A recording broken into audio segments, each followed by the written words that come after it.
يا ترى مين اكتر 10 دول عندهم اسرع معدل للانترنت في العالم حاليا؟ الانترنت دلوقتي هو مقياس مهم جدا لمدى تطور ورفاهيه اي بلد، عشان كده انا حابب اعرفكم النهارده على اول 10 دول عندها اسرع معدل انترنت عالميا، وكمان هقول لكم في نهايه الفيديو مصر ام الدنيا ترتيبها كام ما بين الدول دي. مصر الكنايس، مصر المزارع، مصر المصانع، مصر المقصة.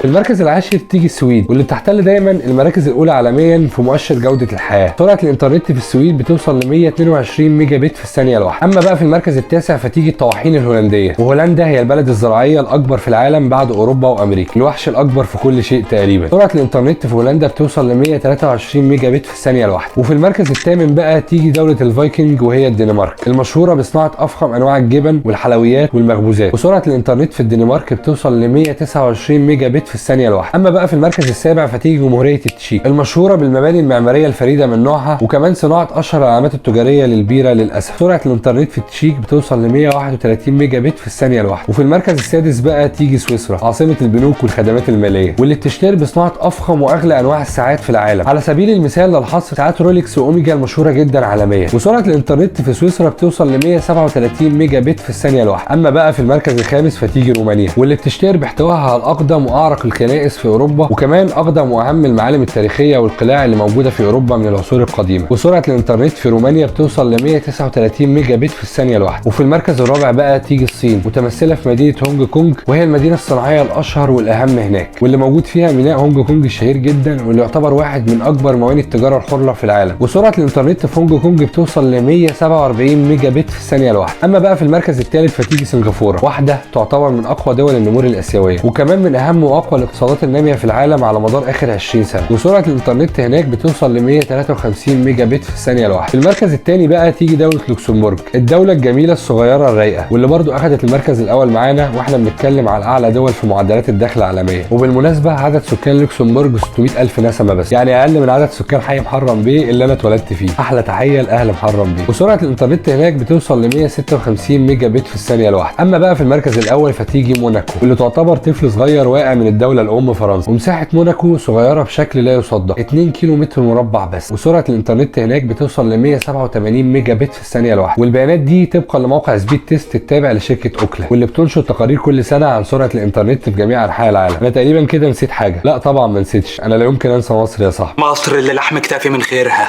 وشمسها اللي حرقت بشرتي وخلتني اسمر.